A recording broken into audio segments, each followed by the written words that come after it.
बहुत सारा ऐसा ज़मीन है जिसका दाखिल खारिज नहीं हुआ, तो जिस ज़मीन का दाखिल खारिज नहीं हुआ है ना, तो अब आपको घबराने की ज़रूरत नहीं है। यानी अब आपका दाखिल खारिज भी होगा और आपके साथ कोई भी समस्या भी नहीं रहेगा। तो जिस ज़मीन का दाखिल खारिज नहीं हुआ है उनके लिए बहुत खुशखबरी है। देखें, लोग क्या होता है कि ज़मीन का जो टुकड़ा आप देख रहे हैं ना, इस ज़मीन की रजिस्ट्री होती है, यानी कह सकते हैं ज़मीन को लोग खरीदते हैं। अब ये जो रजिस्ट्री का कागजात है, इस रजिस्ट्री के कागजात को लोग ऑनलाइन अप्लाई करते हैं।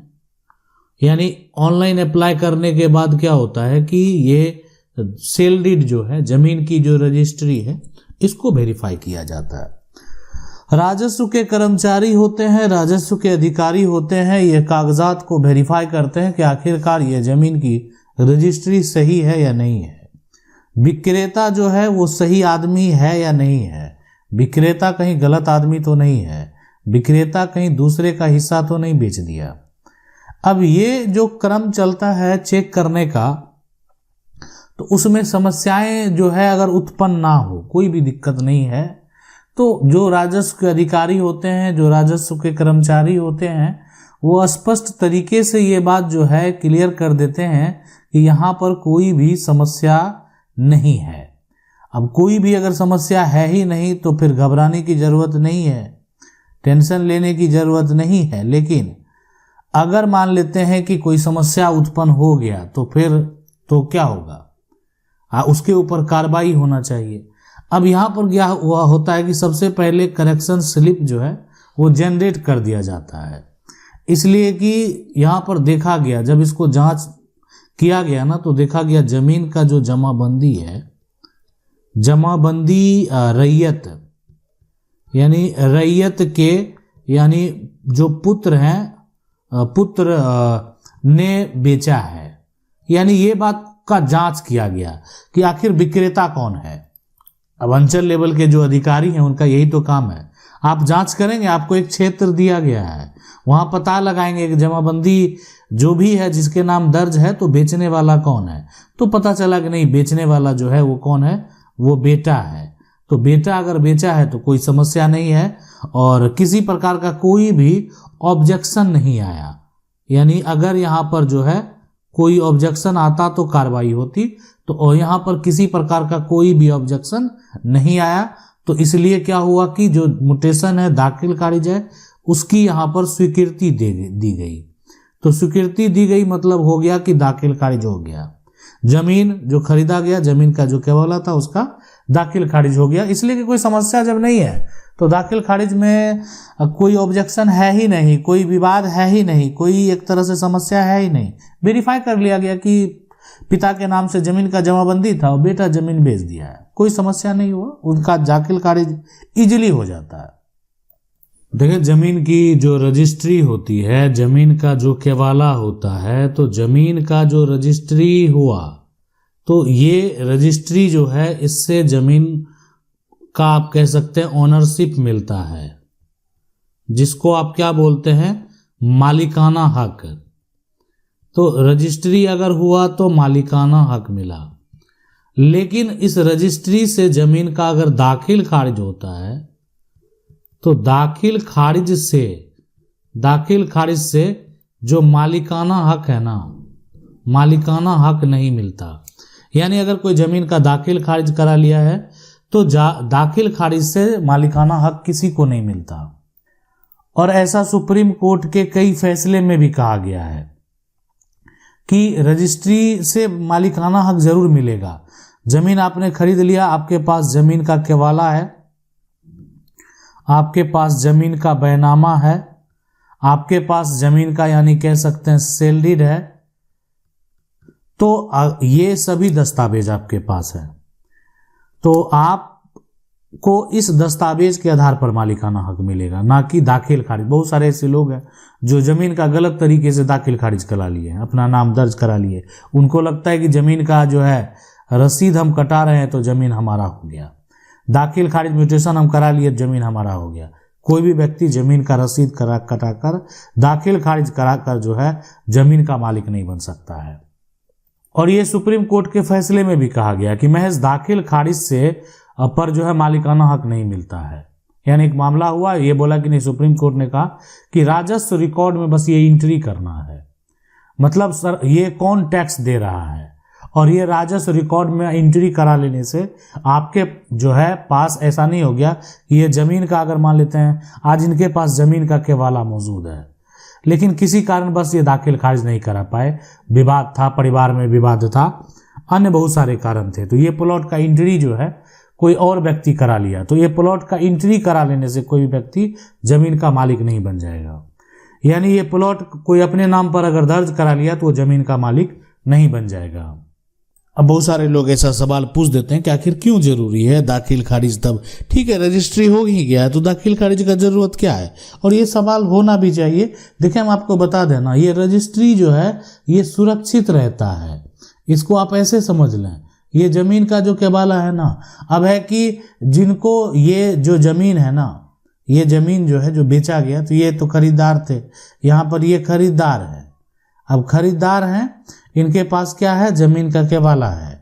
अब इस ज़मीन का जो विक्रेता होगा, विक्रेता के नाम अभी भी राजस्व रिकॉर्ड में उसी का नाम दर्ज होगा, इसलिए कि दाखिल खारिज उसी के नाम से है।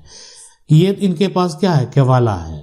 एक समय आया, बीतता गया, अब विक्रेता जो है, विक्रेता का जो बेटा है वो क्या किया, देखा कि ये तो मेरे पिता के नाम से है, विक्रेता का बेटा, और फिर दोबारा ज़मीन बेच दिया, जबकि वो जान रहा है कि ये ज़मीन हमारे पिता बेच चुके थे।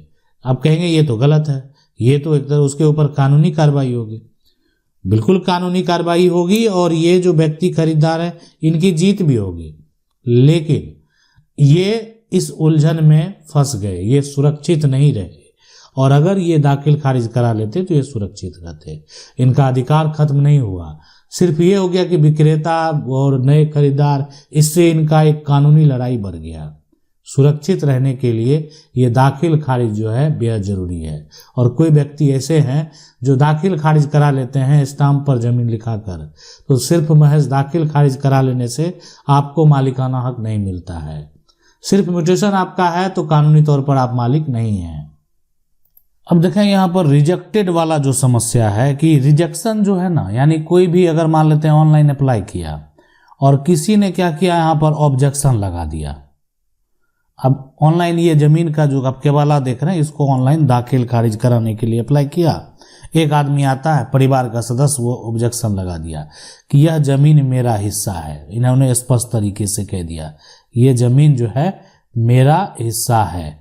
ये ऑब्जेक्शन तो इनके ऊपर नहीं लगता, ये ऑब्जेक्शन किसके ऊपर लगता है, विक्रेता के ऊपर, है ना, विक्रेता के ऊपर, ठीक है। अब लेकिन विक्रेता के ऊपर ऑब्जेक्शन लगा कि विक्रेता का जमाबंदी से म्यूटेशन हो रहा था, विक्रेता का ज़मीन जो है एक तरीके से दूसरे पे ट्रांसफ़र हो रहा था, उसको वहाँ पर देखा जा रहा है, रोका जा रहा है, तो देखा जा रहा है कि नहीं, विक्रेता जो है उसके तो पिता के नाम जमाबंदी दर्ज है। ऑब्जेक्शन लगाने वाला जो है विक्रेता का भाई है, यहाँ पर विक्रेता का भाई है कौन, ऑब्जेक्शन लगाने वाला। तो ये सारा देख सकते हैं ना उलझन, यहाँ पर देख रहे हैं कि नहीं, यहाँ तो विवाद है, तो अधिकारी को लगता है कि नहीं यहाँ पर विवाद है, अब हम कैसे म्यूटेशन कर दें, पूरी ज़मीन बेचा गया है। अब विक्रेता का मान लेते पूरा प्लॉट बेचा गया, अब एक प्लॉट जो है ये पूरा अगर हाफ बेचा गया होता तो ये एक तरह से समझा जा सकता था कि विक्रेता ने जो है अपना आधा हिस्सा बेचा है, लेकिन विक्रेता ने तो अपना पूरा शेयर बेच दिया है, और ये कह सकते पूरी ज़मीन बेच दी, यहाँ पर दूसरे भाई का शेयर भी बेचा गया, यहाँ पर कोई समस्या है। और इस ऑब्जेक्शन के लिए जो है विक्रेता जो है उससे साक्ष्य मांगा जाता है कि आप दिखाइए क्या है, आपका बंटवारा कभी हुआ नहीं हुआ, किस आधार पर आप ज़मीन आपके दखल में था या नहीं था, ये उसकी पूरी जांच की जाती है।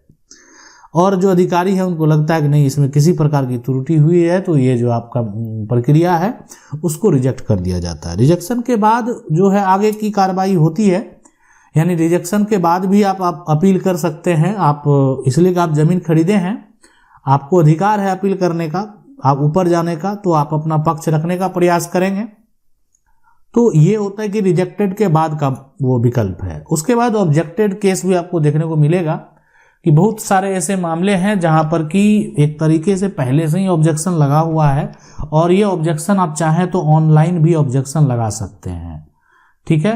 अब बहुत सारा मामला है पहले से कोर्ट में केस चल रहा है, कोर्ट में यहाँ पर जो है ये केस चल रहा है, तो ये ऑब्जेक्शन एक बार लग गया ना, तो फिर जब तक ये अब कोर्ट से ही मान लेते हैं किसी प्रकार का रुकावट है, तो अधिकारी आखिर क्या करेंगे।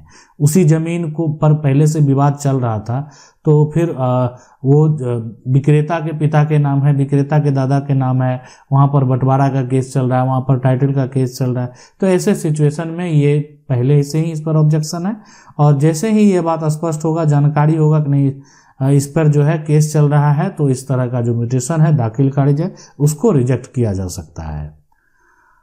दाखिल खारिज से कभी भी जमीन का मालिकाना हक नहीं मिलता है। अगर आपके जमीन का कोई गलत तरीके से दाखिल खारिज करा लिया है, म्यूटेशन करा लिया है, लेकिन जमीन आपकी है, आपके पास जमीन का खतियान है, आपके पास जमीन का केवाला है, लेकिन आपके जमीन का जो दाखिल खारिज है आपके नाम नहीं है, तो ये दाखिल खारिज कोई अन्य व्यक्ति अगर अपने नाम पर करा लिया है, तो उस दाखिल खारिज को आपको रिजेक्ट कराना होगा।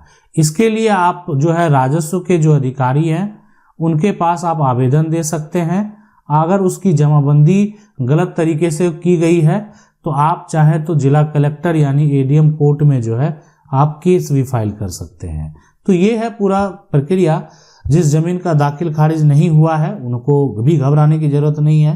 राज्य सरकार अगर भूमि सर्वेक्षण का कार्य करती है, तो अभी जो भी जमीन की रजिस्ट्री है, जो टाइटल होल्डर है, कानूनी तौर पर उसका अधिकार है, उसका भी नाम जरूर दर्ज होगा। आशा करते हैं वीडियो अच्छा लगा होगा। वीडियो को लाइक जरूर कर दें। चैनल को पहली बार देख रहे हैं सब्सक्राइब करके जो बेल आइकन है उसको जरूर दबा लें। मिलते हैं अगले वीडियो में, तब तक के लिए जय हिंद।